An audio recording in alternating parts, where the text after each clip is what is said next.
Welcome back to the Between the Headset podcast. I'm your host, Jalen Connor, the comedic voice of sports intelligence. Thank you for tuning in today, and we got another special episode for y'all. So I'm gonna bring my guests up into the video. Yo, what's going on? Introduce yourself to them, fam. How y'all feeling? Appreciate you having me, bro. You know it. For those who don't know me, my name is Gemini. Actually, good friend of Jalen's, man. We played basketball together, played football together. And Damn, we did play basketball and football together. For sure. Went to the same high school, of course. Yeah, for certain. Share a lot of things in common. First and foremost, I love for the game, and most of all, LeBron James. No, y'all can't say nothing about me. That's the first impression, right? But in all seriousness, bro, this is something we've been talking about for a while. Yeah. In terms of collabing, couldn't really get it down packed in terms of a schedule, but we here now, so we got a lot to unpack, and I'm happy to be here. Like I said, once again, bro, thanks for having me. Yep, you know it. I know it. Between the Headset podcast, I'm gonna get these out the way, but it's time to get into it, man. It's time to get into the nitty gritty. A lot of cool stuff happened this past week in sports. Nothing too crazy, nothing worth me just coming out of the blue and just making a video, but it's some good stuff to cover.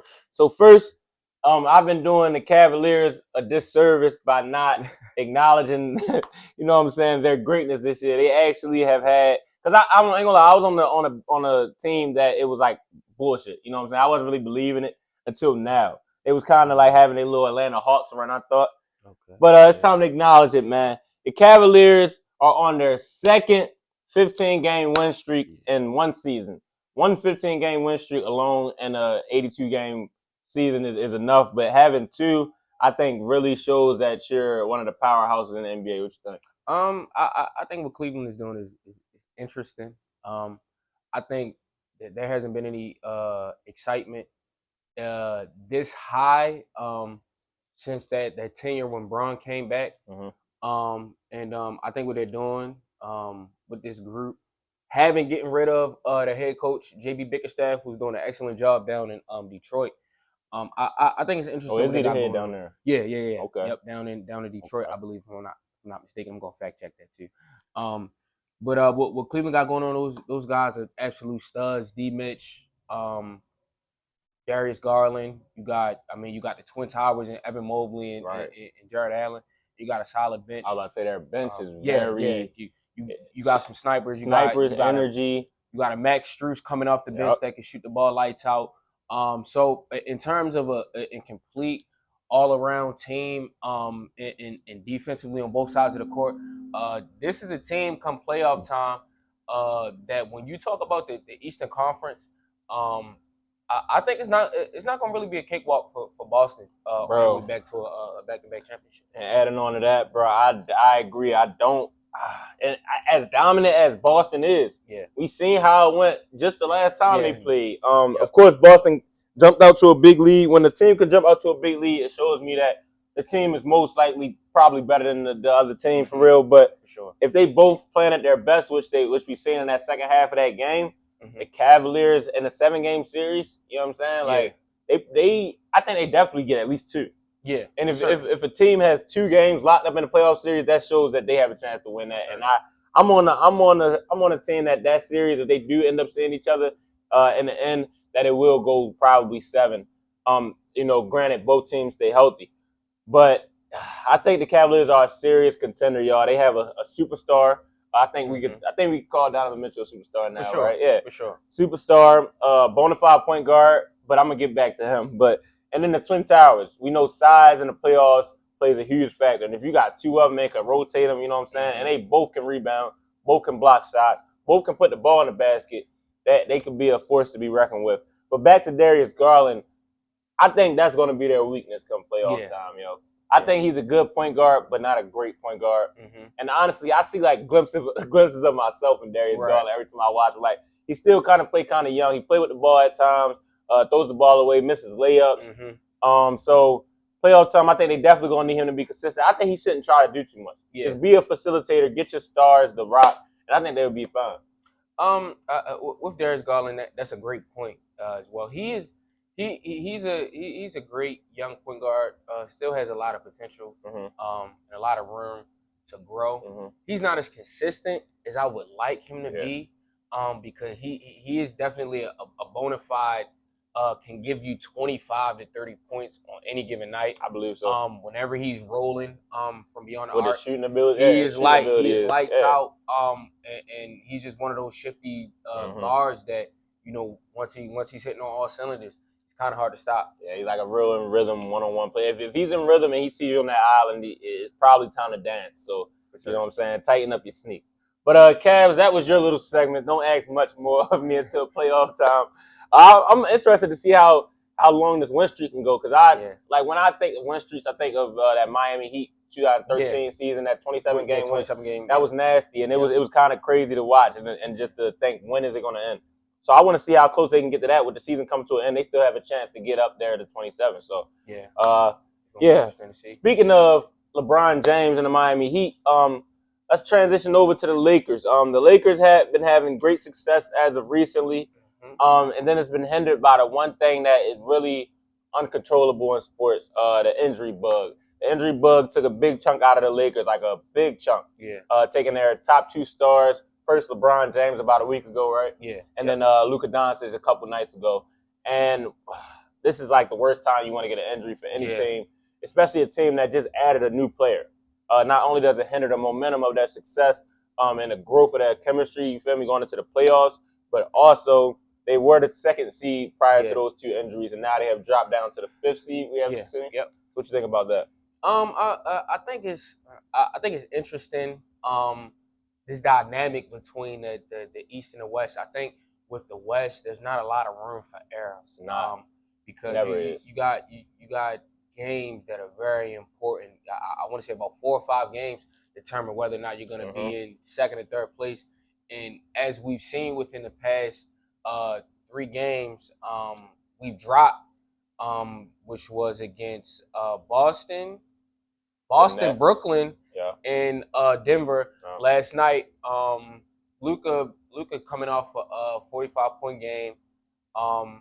Had, I want to say, how many threes did he make? 7 threes. He shot 7 for 13 from beyond the arc, which is a great shooting night for Luka. Y'all know he could be a shot chucker at times. For certain. And overall from the field, he was pretty solid. I want to say he shot 50%. But just the injury prone. We lost Jackson Hayes. We lost Roy Hachimura. We did lose both of them as well. Dorian Finney-Smith is just coming back. He was out for a little bit. And losing LeBron. A lot of people have not given LeBron credit in terms of his defense. There's been a narrative out that he conserves energy and waits to the playoffs to actually play defense. That has not been the case. Not been the case this year. It's not been the case this year. Prior to running into Boston, I want to say the last 17 or 18 games that we were on that win streak, we had the best defensive rating. We had some of the best shooting. And the offense was I want to say top 5. Yeah. And let's add on to that, because y'all gotta understand, but we have new coaching. So let's give JJ his flowers early. First off, the Lakers have been since the LeBron tenure, we have been known as one of the worst 3-point shooting teams in the league and one of the worst defensive teams until the playoffs. Like you said, once LeBron really starts to anchor down, because once LeBron is the anchor of that defense, once you see a 6'9", 250, you know what I'm saying, 40-year-old playing defense, like everybody got to play defense. It's inspiring. Yeah, it truly is inspiring. So I just want to credit JJ Redick for whatever he's telling them players about the effort they've been giving on both ends. And I like how he's been implementing more 3-point shooting into the game plan. As you can see, that allows us to keep up with the elite scoring teams like the Celtics or whatever, even though they took off towards the end of that game. But the first half of the game, if you've seen the first half of that game, that's how I think we will play in the playoffs, with that high-intensity defense, letting shots go behind the arc, matching their intensity. I like that. One thing that I'm interested in seeing in terms of towards the end of the season, and mainly right now, is how many games we can win without having Bronny Shea. He's going to be out for another week. But I think with guys, even going into the playoffs, guys like Dalton Connect, guys like Gabe Vincent. Gabe Vincent has been pretty excellent these past couple of weeks, Right. shooting well. And other guy, the goggle nigga, what's the name? Jordan Goodwin. Yeah, the nigga that sold us during that Celtics game. You seen that, bro? Did y'all see that bullshit he did in the Celtics, bro? Bro, this nigga got so Brian drives in the paint, comes all 2 feet. He likes to get that swing pass to the corner. Oh yeah, he passes it. he spams the wrong button. Yeah, that shit was. But that was a low moment. Yeah, he's been playing well he lately. Comes though. off. One thing I like about him, he comes off the bench. And he takes a lot of tough defensive assignments. When we played Boston, he primarily guarded Tatum for the whole game. Me personally, I didn't agree with it. I thought he was chopped cheese. Yeah. But just the attitude that these guys are rolling with, and like I said, we would have to credit that to JJ because first and foremost, one of the best 3-point shooters in NBA history. College star from Duke. Everybody, if you haven't checked some of JJ's highlights out, check them out. You should check them out. Bona fide stud. Coming out of Duke, being a Blue Devil. But I think it's JJ's knowledge for the game. Just his experience outside of just playing basketball, being an analyst on First Take, being on ESPN, being broadcasting ESPN games with Doris Burke and Mike Breen, if I'm not mistaken, and even having Mind the Game with LeBron last year prior to him becoming the coach of the Lakers. So I think it's a lot of factors, but one of the things, one thing for certain, two things for sure, I think it's the accountability that they have now that they didn't have playing under Darvin Ham. So it should be interesting to see going into the playoffs. And one thing for certain that stuck out to me that's giving me a lot of confidence is JJ saying he doesn't want to be a play-in team. So just having that attitude, and they're on these guys' ass from top to bottom. So. And when we talk, pause. We can say pause. We can definitely say pause on the platform. Yeah, that was crazy. That was crazy.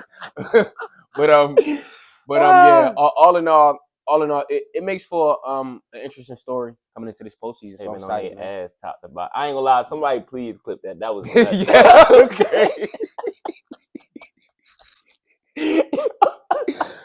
Yo. But back to JJ, like, what was I can't even remember what I was about to say. I can't even remember what I was about to say, bro. But the Lakers, they were playing good ball, so I hope we can get back to that plateau that we were at before the injuries got us. Can't remember what I was going to say, but it's cool. Moving on to our next segment. It's new to you. You know what I'm saying? Not new to the viewers. Yeah, sure. We call it you remember one segment? Because when somebody says that, next thing coming up is probably a good memory that both of you guys remember having a good time. And so today, you remember what segment is? Stephen Curry's first NBA game on October 28th, 2009. You might ask us, why are we going back to Steph Curry? Like, we're both Bron fans here. You know what I'm saying? First off, let's get it clear. Yes, we both are Bron fans, but being that we are Bron fans, we are Steph Curry fans because this nigga has been busting. I ain't gonna say busting Bron ass, but he's been whipping our ass for years, you know what I'm saying? Sure. And it's been hell. Even when we beat him, you know what I'm saying? It's Steph Curry, It's been nightmares. You know what I'm saying? So literally, I've been having nightmares about Steph Curry. I ain't gonna lie. Sure. So, yes, we do love Steph Curry over here as well. But Steph Curry has reached a new mark that no other NBA player has reached, which is making 4,000 3-pointers, and his NBA career is giving a round of applause for Steph Curry. Congratulations, Steph. Steph just doing Steph things, you know what I'm saying? I don't think he has numbers that I don't know if any other NBA player will reach. No. I mean, with the game growing, it's probably gonna be more threes taken, but it's like, how do you top Steph Curry? It's like LeBron James numbers. How do you beat those numbers? You know? I was intrigued because I was actually looking at 3-point list the other day, and I was saying to myself, like, how could you accumulate this amount of threes in a little bit of time?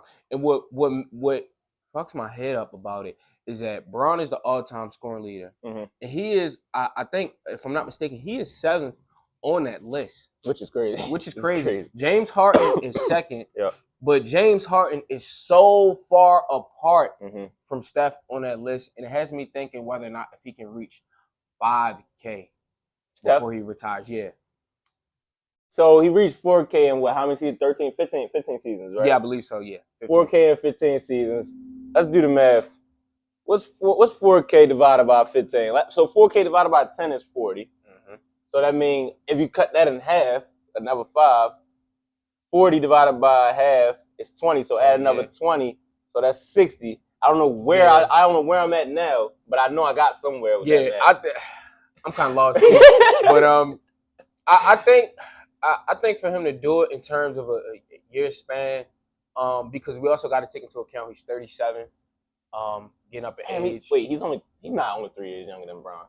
Yeah, he just turned 37. He just turned 37 yesterday. Either yesterday or the day before yesterday. Yeah, 37. Yeah, he's 37.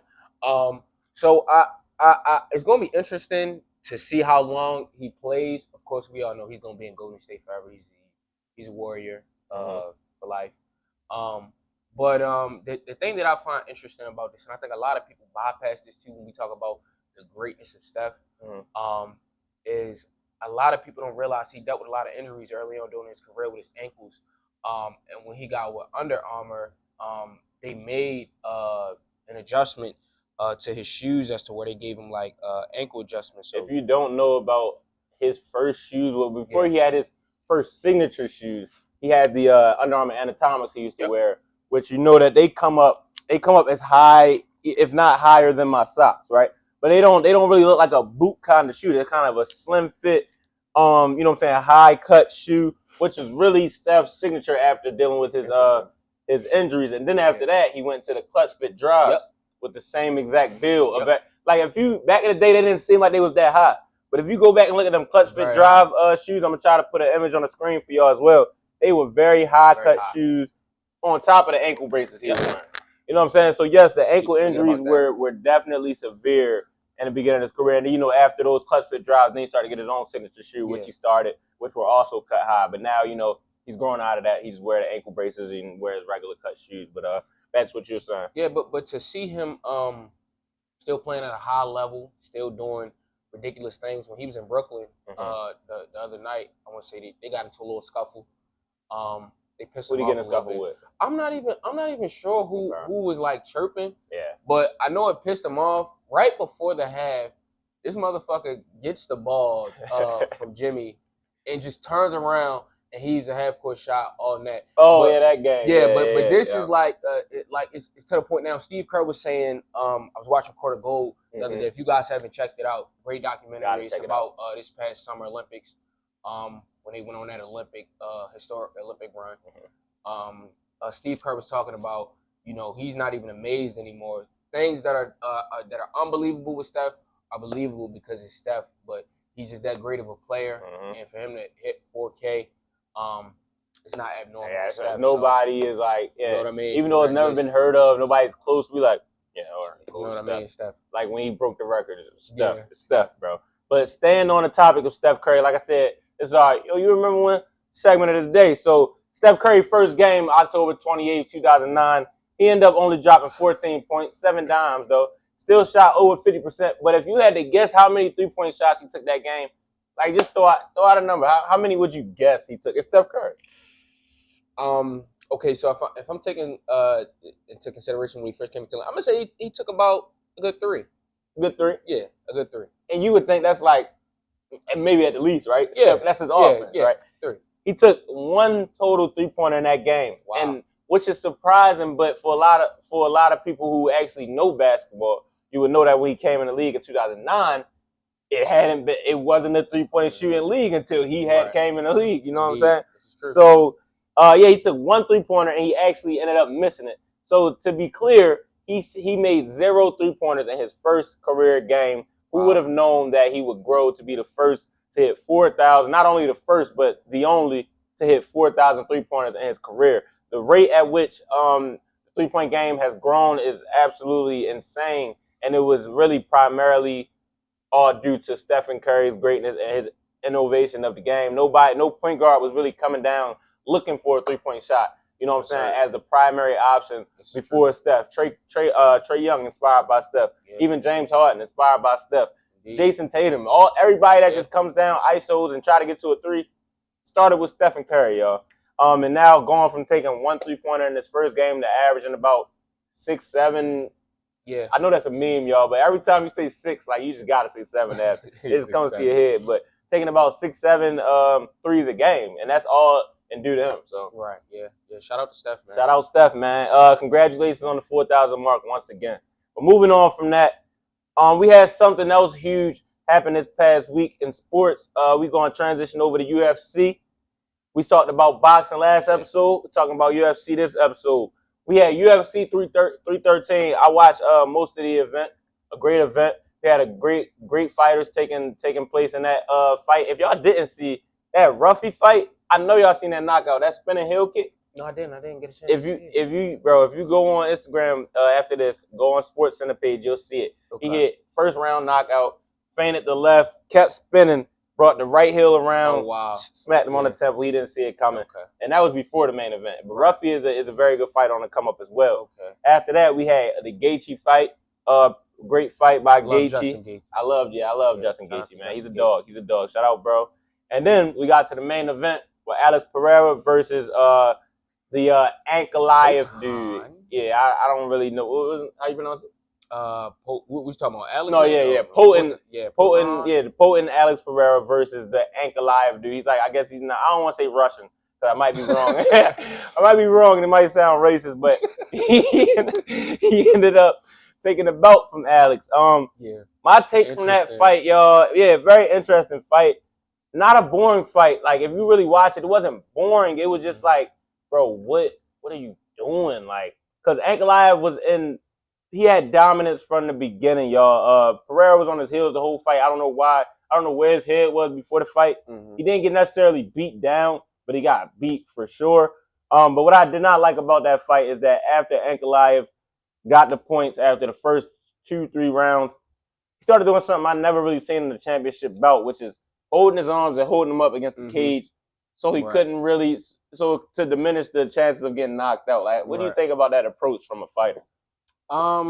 So Alex is not really known for his grappling, right? At all. He's a striker at best, and he has a lot of power. Mm-hmm. I think if he doesn't get out to a heavy start, or in terms of making some sort of contact that'll impact the fight, we've seen it when he fought those 2 bouts with Adesanya. Yeah.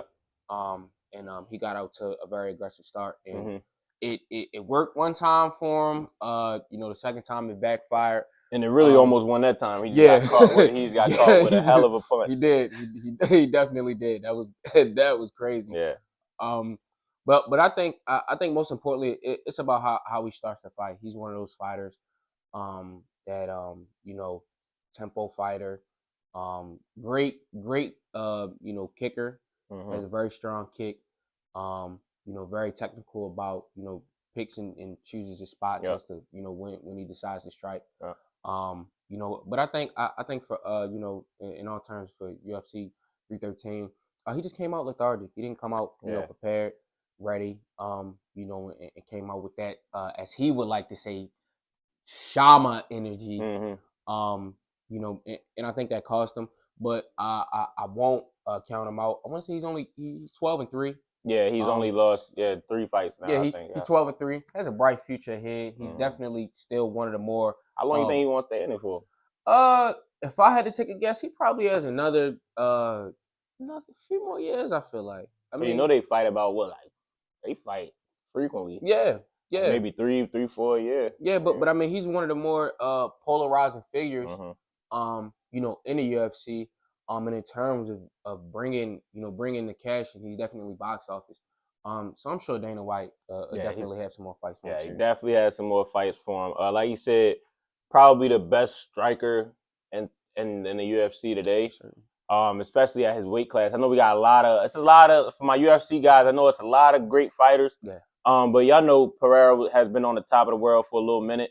And like I said, on top of that Chama energy, like you said, I don't know if it's Chama or Shama, but I don't want to pronounce it wrong. But I think, once you get to that superstar status that he has reached, you kind of, by nature, you kind of fall back a little bit. He's been at WWE events. Level, you know what I'm saying? Yeah, it's a level of contingency that just is automatic once you get to that level. Like even the Greeks like LeBron James and all them have felt. You know what I'm saying? You just have to defer that energy, which it didn't seem to be deferred for really the majority of the fight. And I think once he started losing, he was probably going to turn it up. Right. And then the guy started doing the grappling thing. Like you said, we never seen Periera do much grappling. It's real technical punches and kicks, like you said. And when you're on your back, it's hard to really, you know what I'm saying, read somebody out to really find the hit that you're really looking for. And he was on his heels the whole fight, y'all. So, I think for success in the future, he's definitely going to have to work on his grappling.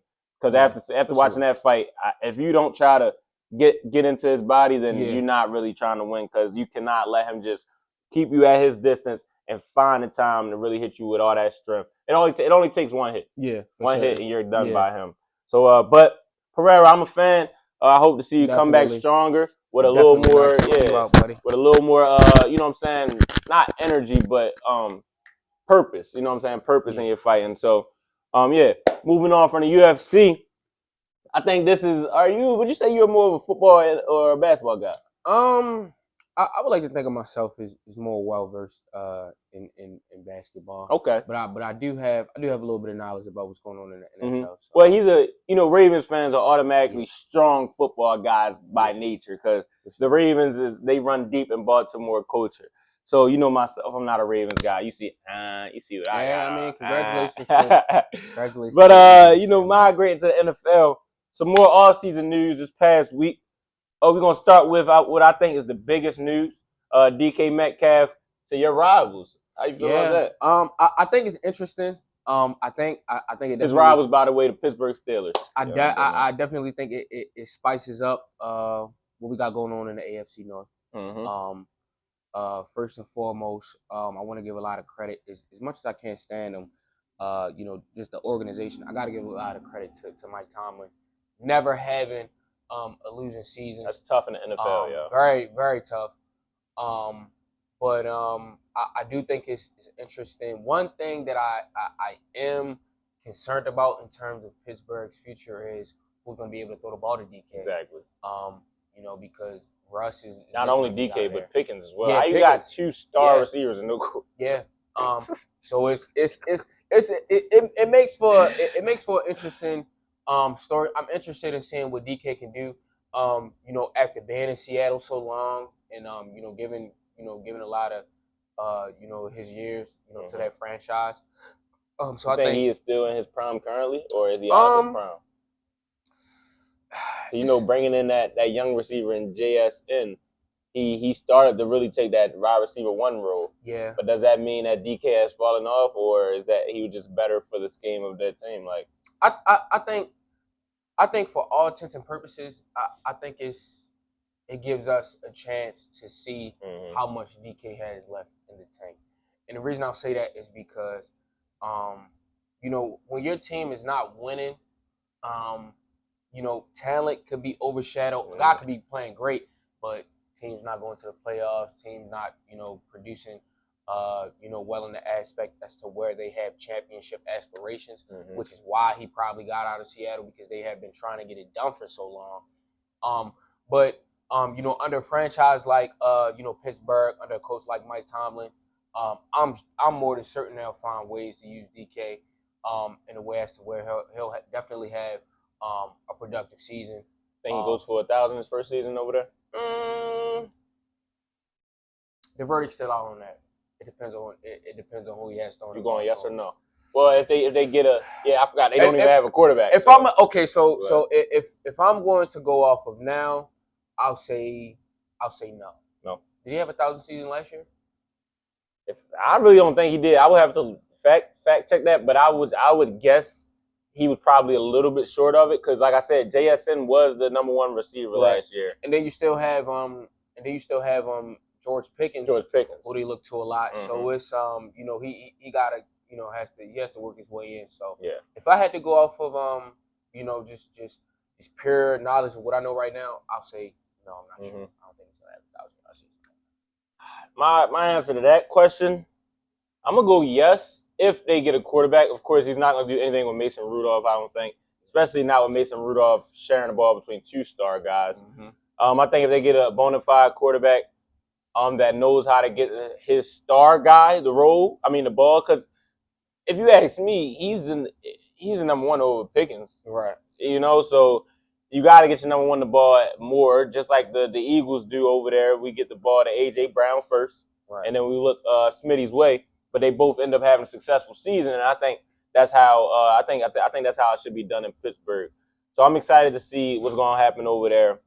Staying in the NFL, moving over to the NFC, we got the Eagles' former star safety and C.J. Gardner-Johnson. Y'all know this hits home, so I'm gonna kick this off. I don't like this at all, but I know it's more than just a football thing. Yeah. I know it's more than a football thing. CJ's whole thing is his attitude. You know what I'm saying? Rather it's benefiting the team or being a deficiency to the team, his attitude is him. So I'm pretty sure there was something going on behind the scenes, either with wanting more money or just the way he can control himself. Because y'all seen what he was saying about the Swifties after the Super Bowl. Yeah. So it's a lot of drama when it comes to CJ. So if I'm from an organization standpoint, I get it. From a fan standpoint, I don't get it because we love him for his attitude, and we didn't really trade him for much. He was our star safety, yo. He had about five, 6 picks, just like the first time he was with us. And he was a great tackler in the playoffs.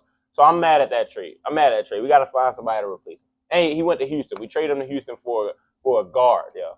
I think this is interesting. Mm-hmm. I think it's a big win for Houston. Yeah, huge.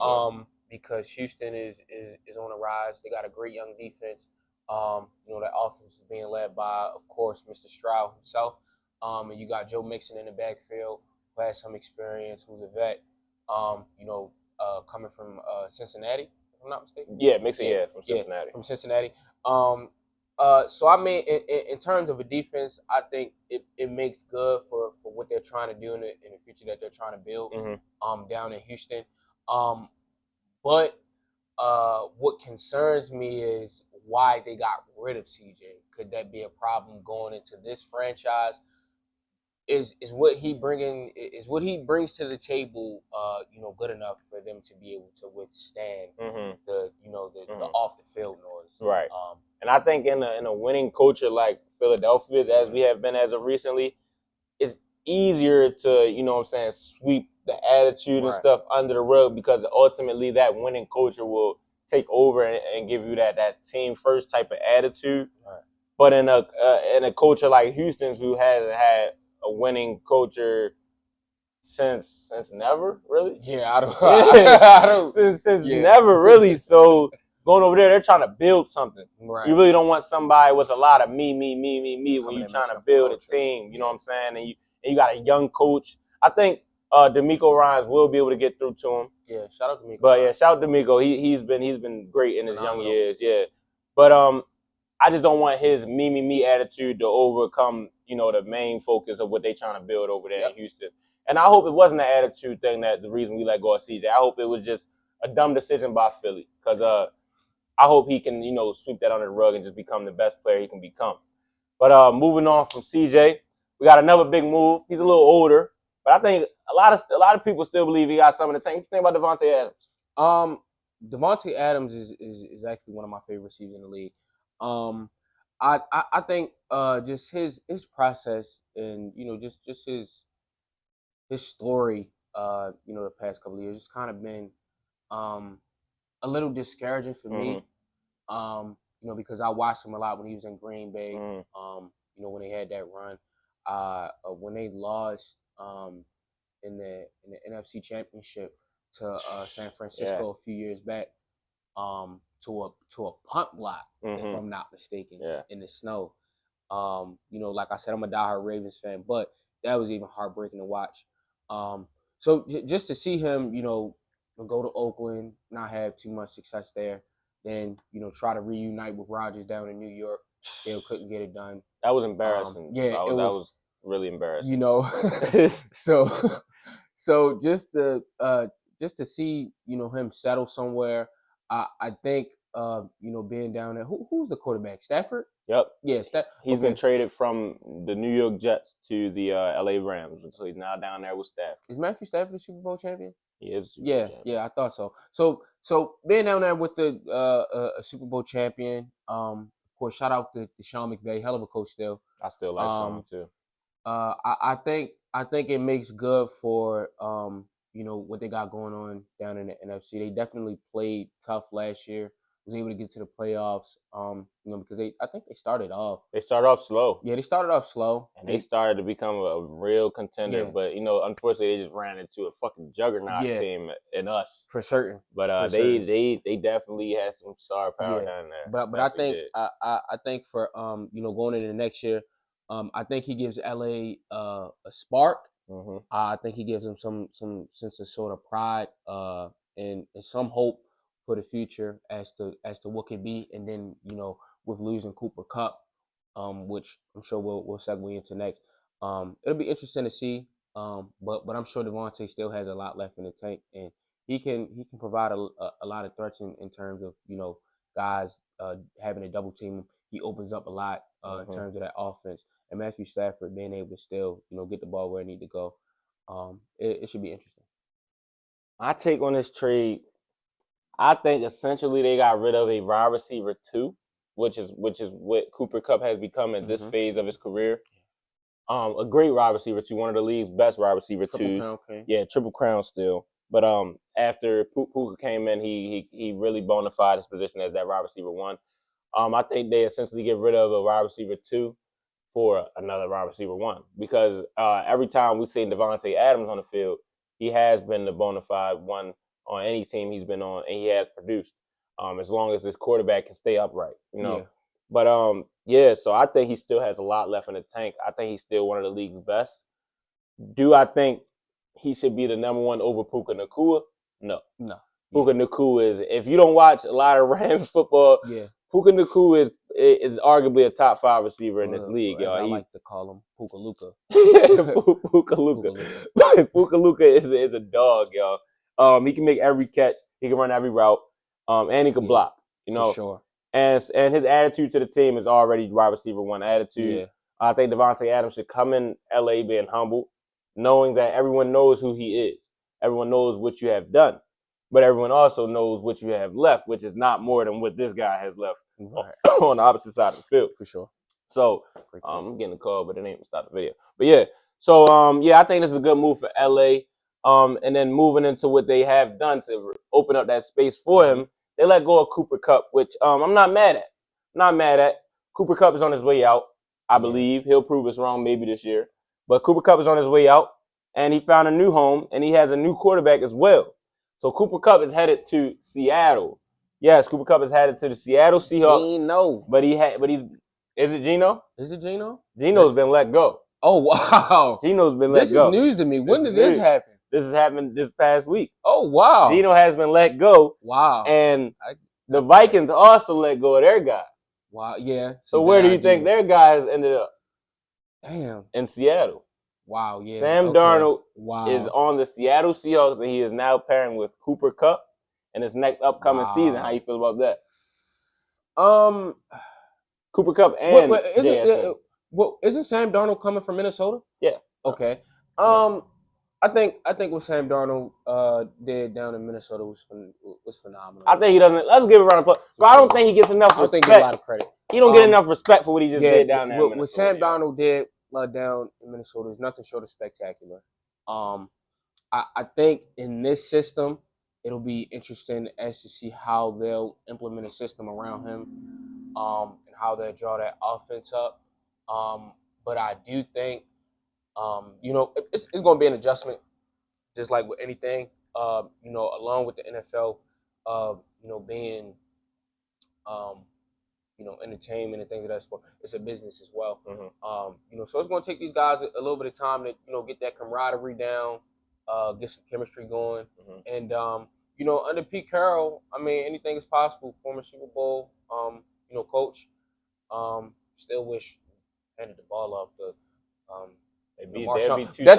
That's just another story. Yeah, they'd be two-time champs. But But like I said, what Sam Darnold has, and going down there with Cooper Cup, I think it should be intriguing to see. I don't think that they'll make a playoff run. Mm-hmm. But I do think Think they'll reach the playoffs? No, I don't think. Well, you don't think there's no spot in the NFC for Seattle? I think if they do reach the playoffs, because who's in their division? They got the Rams, the 49ers, Okay. and Seattle, Rams, 49ers, and the last team is probably irrelevant. But I'm gonna look it up. You keep going. I'm gonna look it up. I think it might be the NFC West, I believe. I mean, NFC West. It's possible, but being I believe it's the Cardinals. Being the pieces that they have, I don't see them losing to the Cardinals. Yeah, the Cardinals. The teams that I have them being a problem would have to be. I'm more so worried about San Francisco more than anything, because you got both Bosa brothers now. They do have both of them now, so which is interesting. I never thought I'd see today. But yeah, if they do make the playoffs, I feel like it'll be by the skin of their teeth. Mm-hmm. Yeah. I mean, that's how it usually is with Seattle. If they do sneak in, they sneak in. Yeah. I think they have enough to sneak in. I believe they snuck in the playoffs last year. Yeah. And they got knocked out first round. They did. So I think they can sneak in with Sam Darnold if he plays up to the level that he played last year. I think they got two good receivers in Jackson Smith and Jigma and Cooper Kupp. Because like I said, Cooper Kupp's one of them guys that even on his way out, he'll still be good because his hands are always going to be certified. Yeah. His route running, even if he's not fast, it's always going to be crisp. So he can get open alongside a receiver who does have that juice that he may not have anymore, especially if he's seeing one-on-ones. I don't think it's a lot of corners in the league that still want to see Cooper Kupp one-on-one on the island. So sure. I hope Sam Darnold can play as well as he did last year because I would like to see a little more competitiveness in the NFC, even coming from an NFC East fan.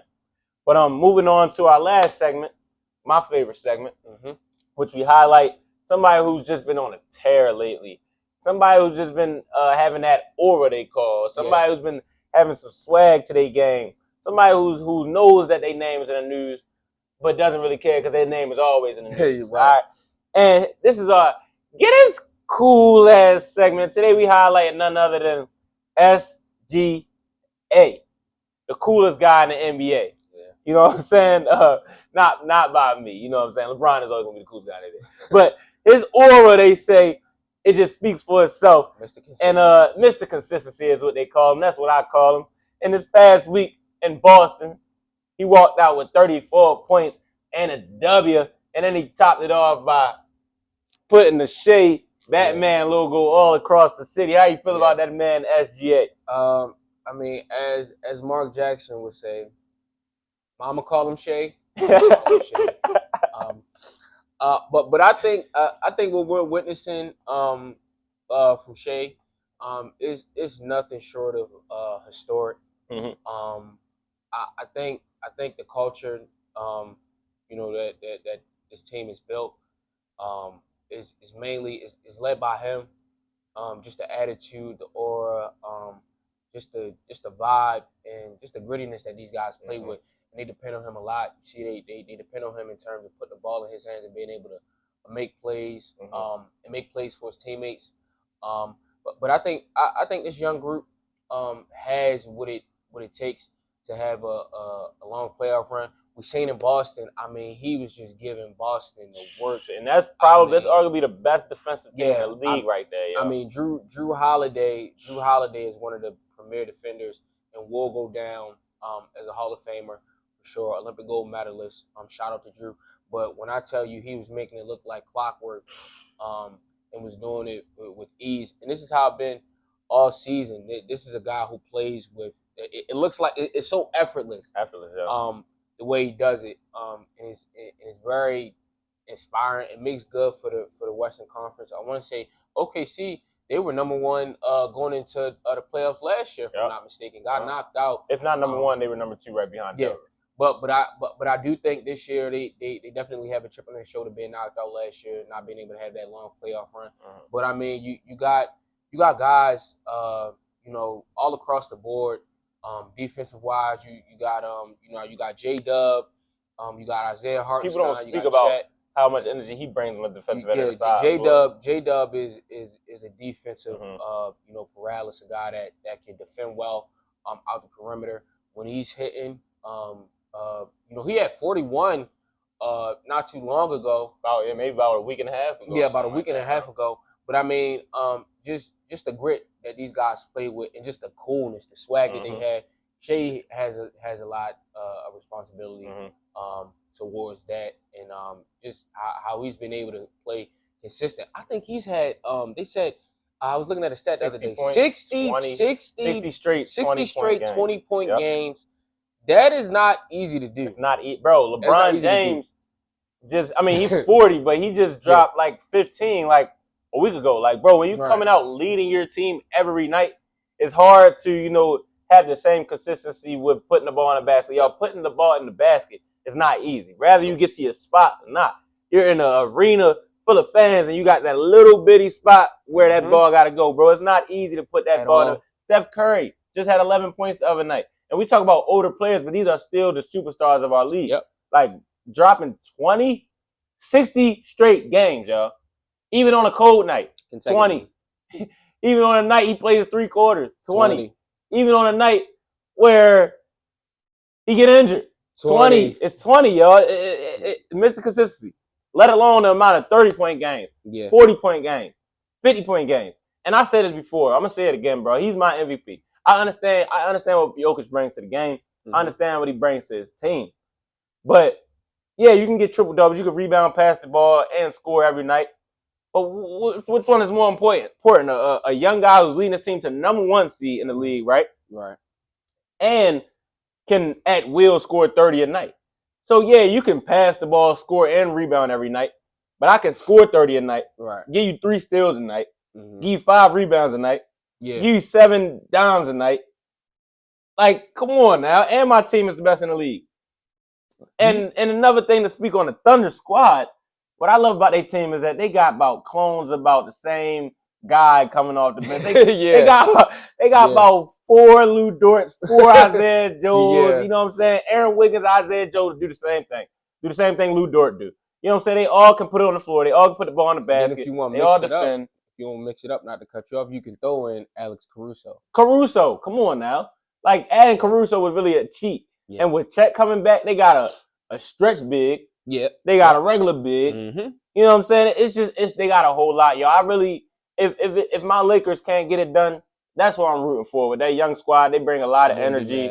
And I wouldn't be mad at all at Shea leading that team to glory, man. So, you got anything else on Shea? One thing I do want to say before I let you go. Do you think that because we talk about voters fatigue, we seen it passing it this NFL season with Josh Allen. Oh, that was abysmal. That was abysmal, y'all. Getting the MVP. Do you think that voters fatigue has snubbed a lot of good and well-deserving MVP runners or runner-ups, within the past 5 to 7 years, give and take. Even what we're going through right now, we're trying to figure out between Jokic and Shea, because both of them are playing great and undeniably basketball. But you also got the Tatums, you got the Giannis's, you got the the question that I have is voters fatigue one of those things as to where we don't we get tired of seeing the same person, and also it doesn't open up enough recognition for the guys who are considered faces of the league, or guys like that ants. And how does voter fatigue that's a great question. And let me tell you something that we don't talk about enough with voters fatigue. Like you said, voters fatigue not only gets you tired of seeing the same guy winning, but also it keeps the same guys in the MVP conversation, bro. There's no reason Jason Tatum hasn't been in contingency for MVP in these past couple years. There's no reason. I honestly think, not last year or the year before, but Joel Embiid should have won that MVP, y'all. That dominant season that Joel Embiid was having. And then we give Jokic the MVP because every year he's doing this triple-double thing. Yeah, we're starting to get when somebody is so dominant, we start to just give them all of our attention, y'all. And Jokic has been getting a lot of attention from us because he keeps getting triple doubles. That's like if Russell Westbrook would just keep getting triple doubles, we just keep him in the MVP conversation. But y'all want to look at it different when it's Jokic now. But when Russell Westbrook was doing it, we gave him his little what he got, 1 or 2. Yeah, Russ got 1. Yeah, we gave him his little 1 MVP, and then after that, it was cool. But now Jokic keep doing triple doubles and all that. Mind you, he is bringing it to a new scale. Yeah. But we still got guys, like I said, like Tatum, SGA, Luka, and B, that I think all like they really deserve one. That Luka has not got one yet, right? No, Luka, yeah, and even if he wanted to win one this year, he is out of contention. Yeah, he's not. He didn't meet the requirements. Yeah, but he's definitely not required this year. He hasn't been playing like an MVP. But yeah, to answer your question though, with the voter fatigue, I think it is a problem. I think it's a problem because if the player is consistently the best player in the league, he's an MVP. Yeah. If it was voter fatigue, how many will LeBron James have? Right. About 8 of them at least. He's got 4. He would have at least 8. You know what I'm saying? Steve Nash was not better than him. I was just you know what I'm saying? Like, come on now. Like, who else wanted over him? A couple guys. Maybe Dirk has one probably over him. Yeah. But Dirk may have been deserving. But if we really look at it, LeBron has been the best player in the league for that tenure that he was in his prime, which is kind of in the 3rd prime now, which I know what I'm talking about. So voter fatigue has to be looked into and has to be like diminished completely, because I would like to see more guys be in a conversation, and I would like to see the best guy win every year. Because Shea is the best player in the league this year, if you ask me. Indeed. But that's all. That's gonna wrap up today's episode. Another great episode with another special guest, y'all. Hey, give another round of applause for my brother Gemini for coming through, man. Appreciate you. Finally got it done. Finally got it done, man. This was long overdue, man. I'm happy to be here, man. Happy we were able to get this done, man. So I look forward to some more episodes, man. We got a lot to unravel, and hopefully we can come back and reconvene about the Lakers having some success. Yep, and shout out your all your social medias, everything you do. Bro. Shout out. I am on Instagram. You can follow me at JOnTheRise with 2 underscores. I actually have my own podcast as well. Elusive Minds. Elusive with Minds with a Z at the end of it. I'll definitely, whenever this video goes up, if possible, I'll definitely, tag my stuff. But this is actually, like I said, long overdue. So, and I'm sure he'll definitely be joining me on my platform. I was about to say that, yeah. For sure. So, look out for that. But this has been a great experience chopping it up about some of the, current things that are going on. And this is just all the stuff we used to do in high school. We just talk sport. Every time we get together, it's sports, bro. Video on the game. Yeah, on the game. So this has been a delight. Definitely a treat. So hey man, I look forward to it again, and thanks for having me, man. Yep, thank you, bro. And without further ado, I'm your host, Jalen Connor, the comedic voice of sports intelligence. I appreciate y'all for tuning in today. Don't forget to like, comment, share, subscribe, and tune in to the next video. We out. Bow.